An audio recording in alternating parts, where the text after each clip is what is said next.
ముఖ్యంగా ఈ కార్యక్రమం ఇంత సక్సెస్ఫుల్గా నా ఆలోచనలు బయటికి రాగానే వాటిని గ్రౌండ్లో మేము ఇంప్లిమెంట్ చేస్తాం సార్, మీ వెనుక మేము ఉంటామని చెప్పి అహర్నిశలు పిల్లలు ఎంత కష్టపడ్డారో అంతకంటే రెట్టింపుగా ఆత్రతతోటి, కోరికతోటి, ఒక విశ్వాసంతో కష్టపడ్డ మా కౌసర్ జాన్ మేడం గారు, తర్వాత భగవంతాచారి గారు, వారి టీం, ఇంకా ముఖ్యంగా ఇంకో ఇద్దరు వ్యక్తులు ఈ కార్యక్రమం ఇంత సక్సెస్ఫుల్గా రావడానికి కారణం మా రిషి కాలేజ్ వెంకటయ్య గారు, మన ప్రతిభ కాలేజ్ కరెస్పాండెంట్ గారు వెంకటరెడ్డి గారు, అలాగే ఈ బృహత్ కార్యక్రమంలో పాల్గొన్న ప్రతి ఒక్క వ్యక్తికి ఈరోజు ఈ సభా వేదిక ద్వారా చేతులెత్తి నమస్కారం చేస్తా ఉన్నాం.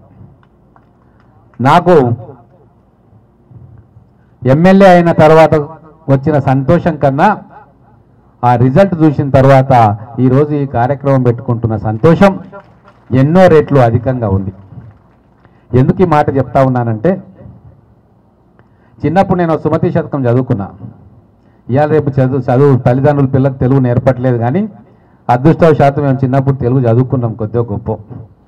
ఆ సుమతి శతకంలో ఒకటి ఉంటుంది, పుత్రోత్సాహము తండ్రికి పుత్రుడు జన్మించినప్పుడే కలగదు, జనులా పుత్రుని కనుగొని పొగడగా పుత్రోత్సాహము నాడు జరుగును సుమతి అని. అంటే ఇక్కడ కూర్చున్న తల్లిదండ్రులకు ఈరోజు నిజంగా పుత్రోత్సాహం, పుత్రికా ఉత్సాహం కలుగుతా ఉంది. ఎందుకు అంటే చదివితే చాలు, పాస్ అయితే చాలు అని చాలామంది తల్లిదండ్రులు, ముఖ్యంగా కార్పొరేట్ స్థాయి విద్యకు మేము పంపించలేము, మా పిల్లలు ఏదో గవర్నమెంట్ కాలేజీలో చదువుకోనిలే అని చెప్పి పంపించిన వారికి ఈరోజు ఆ పిల్లలు అద్భుతమైన అసమానమైన ప్రతిభను కనబర్చి మేము దేనిలో కూడా తీసుకోలేము, మాకు అవకాశాలు ఇస్తే అంబరాన్ని కూడా తాకుతామన్న ఒక ఆత్మవిశ్వాసాన్ని వాళ్ళు ఈరోజు మనకు తెలియజెప్తూ వాళ్ళ తల్లిదండ్రుల గుండెల్లో సంతోషాన్ని మిగిల్చిన రోజు. అందుకే ఈరోజు ప్రత్యేకమైన రోజు. ఈ సందర్భంగా తల్లిదండ్రులకు కూడా నేను ఒకటే విజ్ఞప్తి చేస్తూ ఉన్నా, మీ పిల్లల ఆశల్ని కానీ కోరికల్ని కానీ మీరు అదుపులో పెట్టకండి. స్తోమత లేదనో, సమయం లేదనో, పెళ్లి చేయాలనో, ఇంకా ఇతరత్ర కారణాలతోటి వాళ్ళు ఎక్కే శిఖరాలను, మెట్లను మీరు దయచేసి ఆపకండి. వాళ్ళ టాలెంట్ ఏందో వాళ్ళు ఈరోజు రుజువు చేసుకున్నారు. ఒక చిన్న ప్రోత్సాహం మేము ఇస్తే దాన్ని అందిపుచ్చుకొని ఈరోజు 114 మంది ఈరోజు మేము కూడా తయారుగా ఉన్నాం, మేము కూడా ఉన్నత శిఖరాలు ఎదుగుతామని చెప్పి మా అబ్బాయిలు కానీ అమ్మాయిలు కానీ ఈరోజు ప్రపంచానికే నివ్వెరపరిచేలాగా, పాలమూరు జిల్లా మొత్తం విస్మయం చెందేలాగా ఈరోజు వాళ్ళు ఈ సత్ఫలితాలను మనకు అందించారు. ఆ పిల్లలందరికీ కూడా మనస్ఫూర్తిగా అభినందనలు, థ్యాంక్స్ చెప్తా ఉన్నాం. ఎందుకంటే ఈరోజు నన్ను నిలబెట్టిండ్రు, మీరు నా ఆశల్ని, విశ్వాసాన్ని, మీ మీద నేను పెట్టుకున్న నమ్మకాన్ని మీరు నిలబెట్టిండ్రు. ఈరోజు ఈ 114 మంది ఈరోజు మనకు ఆనిముత్యాల్లాగా మనకు దొరికింది. మీ అందరి పేర్లు కూడా మేము రిజిస్ట్రేషన్ చేసుకుంటా ఉన్నాం. మేము మన పెద్దలు ఇక్కడ ఉన్నారు, మా రవికుమార్ చైర్మన్ గారితో కూడా ఈ కోచింగ్ కార్యక్రమం జరుగుతున్నంతసేపు వారి సూచనలు, సలహాలు తీసుకుంటాం. ఎందుకంటే మన జిల్లాలో ఉన్న ఏకైక ఇంజనీరింగ్ కాలేజ్ ఎన్ని కష్టాలైనా నష్టాలైనా నడుపుతూ హైదరాబాద్కు షిఫ్ట్ చేయకుండా నా పాలమూరు బిడ్డలకు నేను ఇంజనీరింగ్ కోర్సు ఇక్కడ ఇస్తా తక్కువ రేట్లో అని చెప్పి కొన్ని వేల మంది ఇంజనీర్లను తయారు చేసిన పెద్దలు మా రవికుమార్ గారు, వారి సూచనలు, సలహాలు నా వెంబడి ఉన్నాయి. అంతేకాకుండా మన పిల్లలు మొదటిసారి టెస్టుకు పోతే ఆ కంప్యూటర్లు చూసి బెదురుకుంటారన్నా, వాళ్ళకు మనం మాక్ టెస్ట్ చేపిద్దాం, నా కళాశాలలో అన్ని ఏర్పాట్లు చేసుకున్నాం, మీరు తీసుకురండి అని చెప్పి నాకు చెప్పినప్పుడు నాకు చాలా సంతోషం వేసింది. అంటే ఒక మంచి పనిని మనం మొదలు పెట్టుకుంటే ఎవరికి తోచినట్టుగా వారు సహాయం చేసి సలహాలు, సూచనలు ఇస్తారు. ఇదే పాలమూరు గొప్పతనం. మీరు కంప్యూటర్ సైన్స్ ఒకవేళ రాకుంటే అస్సలు బాధపడవద్దు, సంతోషపడాలి. హైదరాబాద్లో లక్షల మంది కంప్యూటర్ ఇంజనీర్లు తయారైతా ఉన్నారు, వాళ్ళకి జాబులు వస్తాయో లేవో నాకైతే తెలియదు. ఆ ర్యాట్ రేస్లో దయచేసి మా తల్లిదండ్రులు పోవద్దు, మా పిల్లలు పోవద్దు. ఈరోజు ప్రపంచానికి కావాల్సింది mechanical engineers, civil engineers, electrical engineers, electronic engineers. వీళ్ళ కోసం ప్రపంచం ఎదురు చూస్తూ ఉంది. కానీ ఇక్కడ ఇంజనీరింగ్లో విద్యార్థులు లేరు. ఒక ఎలక్ట్రిసిటీ డిపార్ట్మెంట్లో ఒక ఇంజనీర్కు 2,50,000 రూపాయల శాలరీ వస్తుంది. సివిల్ డిపార్ట్మెంట్లో ఈరోజు ప్రభుత్వంలో ఎన్నో ఖాళీలు ఉన్నాయి, తీసుకుంటారు. ఆర్డబ్ల్యూఎస్లో ఖాళీ ఉన్నాయి, ప్రభుత్వ విభాగాలలో కానీ ప్రైవేట్ ప్రాజెక్టులో కానీ గల్ఫ్లో కానీ అమెరికాలో కానీ ఇన్ఫ్రాస్ట్రక్చర్ కోసం ఈరోజు లక్షల ట్రిలియన్స్ ఆఫ్ డాలర్స్ ఖర్చు పెడుతుంటే దాని కింద చూసుకునే ప్రాజెక్ట్ మేనేజర్స్ మ్యాన్ పవర్ లేదు. ఆ మ్యాన్ పవర్ మన మహబూబ్ నగర్ బిడ్డలు కావాలి అని చెప్పి నేను మీ అందరినీ కూడా సూచన చేస్తూ ఉన్నా. ఒక ఆరంభం మాత్రమే, మొదటడుగు మనం వేసుకున్నాం. దీంట్లో ఇంకా చాలా ఇంప్రూవ్మెంట్స్ తీసుకురావాలి. రాబోయే రోజుల్లో మన పిల్లలందరూ కూడా ప్రభుత్వ స్కూళ్ళలో చదివే ప్రతి పిల్లవాడు కూడా మన ఇంటర్మీడియట్ జూనియర్ కాలేజ్కి వచ్చినప్పుడు స్తోమత లేని కుటుంబాల నుంచి వ్యక్తులు నిరభ్యంతరంగా గర్వంగా మన జూనియర్ కాలేజ్ గవర్నమెంట్ జూనియర్ కాలేజీలో చేరొచ్చు. వాళ్ళను కంటికి రెప్పలాగా చూసుకొని వాళ్ళకు అత్యున్నతమైన విద్యను అందించే బాధ్యత మేమందరం కలిసి ఈరోజు ఈ కార్యక్రమంలో పాల్గొంటున్నందుకు చాలా సంతోషంగా ఉంది. గౌరవ ఎమ్మెల్యే గారు ఈ కార్యక్రమం మొదలు పెట్టినప్పుడు, అంటే లాస్ట్ ఇయర్ వచ్చి నేను ఇలాంటి కార్యక్రమం చేద్దామనుకుంటున్నాను, ఇంతమంది పిల్లలకి ఒక పెద్ద బ్యాచ్ తీసుకొని వారందరికీ కూడా ఈ ఇంటర్ చదువుతున్న విద్యార్థులందరికీ కూడా ఈ ఎప్సెట్ వీటికి సంబంధించిన శిక్షణ కార్యక్రమాలు మొదలు పెడతాను అని చెప్పినప్పుడు చాలా సంతోషం వేసింది.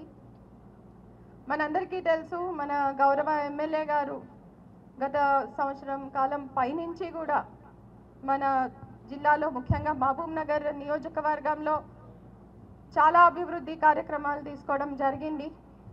ముఖ్యంగా విద్యకి సంబంధించిన కార్యక్రమాలు చాలా పెద్ద ఎత్తున తీసుకోవడం జరిగింది. నేను ఎప్పుడు కలుసుకున్నా ఆయన మాట్లాడేది విద్య గురించే. మన మహబూబ్ నగర్లో ఇంకా ఏం చేయాలి అంటే స్కూల్ ఎడ్యుకేషన్కి సంబంధించి ఏం చేయాలి, కాలేజ్ ఎడ్యుకేషన్కి సంబంధించి ఏం చేయాలి, పిల్లల్లో ఈ అవేర్నెస్ కానీ అవగాహన కానీ వారి నైపుణ్యాలు కానీ పెంచడానికి ఇంకా ఏం చేస్తే బాగుంటుంది, అదేవిధంగా ఇంకా ఏమి ఇన్ఫ్రాస్ట్రక్చర్ ఫెసిలిటీస్ ఇంప్రూవ్ చేయాలి, కొత్త సంస్థలు ఏమి మహబూబ్ నగర్కి తీసుకురావచ్చు, అదేవిధంగా యువతలో ఈ స్కిల్స్ నైపుణ్యాలు పెంచడానికి స్కిల్ డెవలప్మెంట్ సెంటర్స్ ఏ విధంగా చేయొచ్చు. ఎప్పుడు ఆయన నా దగ్గరకు వచ్చి నేను మాట్లాడినా కూడా మొత్తం అంతా కూడా మేము మాట్లాడుకునేది ఈ అంశాల గురించే ఉంటుంది. అంటే ఇలాగ చాలా తక్కువ మంది మనకి కనిపిస్తారు. అంటే ప్రతి అనుక్షణం కూడా విద్యాభివృద్ధి కోసం తపన పడే, జెన్యూన్గా చాలా నిజాయితీగా విద్య అభివృద్ధి చెందాలి అని తపన పడే నాయకులు చాలా అరుదుగా కనిపిస్తారు. సో మనకి ఇలాంటి ఎమ్మెల్యే గారు ఉండడం మన మహబూబ్ నగర్ ప్రజల అదృష్టం అని మనం అనుకోవాలి. సో ఈ పయనీర్ కార్యక్రమం కానివ్వండి, లేకపోతే మహబూబ్ నగర్ ఫస్ట్ అని తీసుకున్న నవరత్నాల కార్యక్రమం కానివ్వండి, తర్వాత మనకి ఇప్పుడు కొత్తగా మన జిల్లాకు వస్తున్న కొత్త విద్యా సంస్థలు కానివ్వండి, పాలమూరు యూనివర్సిటీలో ఇంజనీరింగ్ కాలేజ్ కానీ, లా కాలేజ్ కానీ, ఇప్పుడు ఈ IIIT కానీ, తర్వాత మనకి ఇప్పుడు ITIలు 2 అడ్వాన్స్డ్ టెక్నాలజీ సెంటర్స్గా కూడా మన మహబూబ్ నగర్ జిల్లాలో రూపొందాయి. ఇవి కానివ్వండి, తర్వాత ఇంటిగ్రేటెడ్ రెసిడెన్షియల్ స్కూల్ కూడా తొందరలోనే అది కూడా మనకి అవుతుంది. సో ఇట్లాగా చూస్తే చాలా పెద్ద ఎత్తున కార్యక్రమాలు తీసుకోవడం జరిగింది. అదేవిధంగా ముఖ్యంగా ఈ పయనీర్ కార్యక్రమం మనకి మన boys junior college, girls junior కాలేజ్లో చదువుతున్న పిల్లల్ని ఎంపిక చేసుకొని అక్కడ వాళ్ళకి అరేంజ్మెంట్స్ చేసి, ఇందాక మన ప్రిన్సిపల్స్ ఇద్దరు కూడా చాలా వివరంగా చెప్పడం జరిగింది, వారికి మంచి లెక్చరర్స్తో ఈ కోచింగ్ అనేది ఏర్పాటు చేయడము, అది కూడా ఆయన స్వంత నిధులతోనే ఇది అంతా చేయడం. తర్వాత కాలేజ్ అయిపోయాక పిల్లలు అంటే వాళ్ళు కాలేజ్ తర్వాత క్లాసులు జరిగినప్పుడు వాళ్ళకి ఆకలేస్తూ ఉంటుంది కాబట్టి వాళ్ళకి స్నాక్స్ అరేంజ్ చేయడము, ఇవన్నీ కూడా చాలా గొప్ప విషయాలు. సో ఈ కార్యక్రమం ఇంత విజయవంతంగా ఇప్పుడు మనకి కోచింగ్ తీసుకున్న వాళ్ళలో దాదాపు 105 మంది మంచి 114 నంబర్ పెరుగుతుంది. సో 114 మంది మనకి క్వాలిఫై అవ్వడము, అందులో చాలామంది చాలా మంచి ర్యాంకులు, ఇప్పుడు 7,000 9,000 ర్యాంక్స్ అంటే హైదరాబాద్లో ఏదో పెద్ద కార్పొరేట్ కాలేజీల్లో చదువుకున్న పిల్లలకు కూడా ఏదో చాలా ఎక్కడో ర్యాంకులు వస్తున్న కాలం ఇది. ఈ కోచింగ్తో మన మహబూబ్ నగర్లో ఇంత చక్కటి ర్యాంక్స్ తెచ్చుకోవడము, ఇది మన గౌరవ ఎమ్మెల్యే గారిని మరొకసారి మనస్ఫూర్తిగా అభినందిస్తున్నాను. మీరు చేపట్టిన కార్యక్రమాలు ప్రతిదీ కూడా విజయవంతం అవుతున్నాయి. ముందు ముందు కూడా ఇంకా విద్యాభివృద్ధి మన మహబూబ్ నగర్లో జరిగి ఎడ్యుకేషన్ హబ్గా మన మహబూబ్ నగర్ డెఫినెట్గా ఫ్యూచర్లో ఎడ్యుకేషన్ హబ్ అవుతుంది అనడంలో ఎలాంటి సందేహము లేదు. నా పేరు మహాలక్ష్మి. నేను గవర్నమెంట్ జూనియర్ గర్ల్స్ కాలేజ్లో చదువుతున్నాను. నేను బైపీసీ చదివాను. ఇంటర్లో 981 మార్క్స్ వచ్చాయి. తర్వాత ఏం చేయాలన్న ఆలోచన మాకు ఉన్నప్పుడే ఎంసెట్ రాయమని అందరు చెప్పారు. ఎంసెట్ రాయాలంటే కోచింగ్ కావాలి. ఆ కోచింగ్ అందరు ప్రైవేట్ వాళ్ళు తీసుకుంటారు, ఎందుకంటే వాళ్ళకి డబ్బులు ఉంటాయి కాబట్టి. మాకు అంత స్తోమత లేదు కాబట్టి పైసలు లేకుండా ఫ్రీగా కోచింగ్ ఇస్తామని సార్ చెప్పినప్పుడు కోచింగ్కి వెళ్ళాము. ఆ ఫ్రీ కోచింగ్ కాబట్టి మమ్మల్ని ఎవరు పట్టించుకోరు అనుకున్నాం.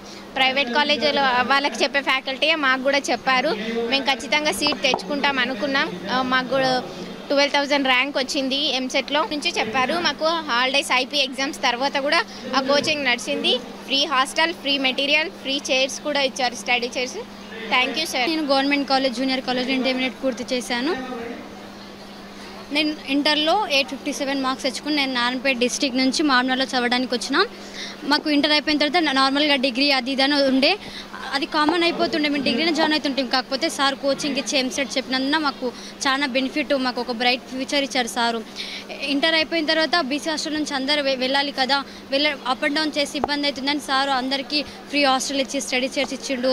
మధ్యలో పిల్లలకి ఆకలి అవుతుందని సార్ స్నాక్స్ ఇచ్చిండు ఈవినింగ్ టైంలో. సార్ చాలా బెనిఫిట్ చేసిండు ఎడ్యుకేషన్ పరంగా. సార్ చాలా ఉపయోగపడ్డాడు. సార్ అవడం వల్ల మాబ్నర్కి చాలా ఉపయోగకరం. Thank you sir. Thank you అన్నం శ్రీనివాస్. నా పేరు వైష్ణవ్. నేను కౌకుంట్లో నుంచి వచ్చాను. మాది గవర్నమెంట్ జూనియర్ కాలేజ్ దేవరకద్ర.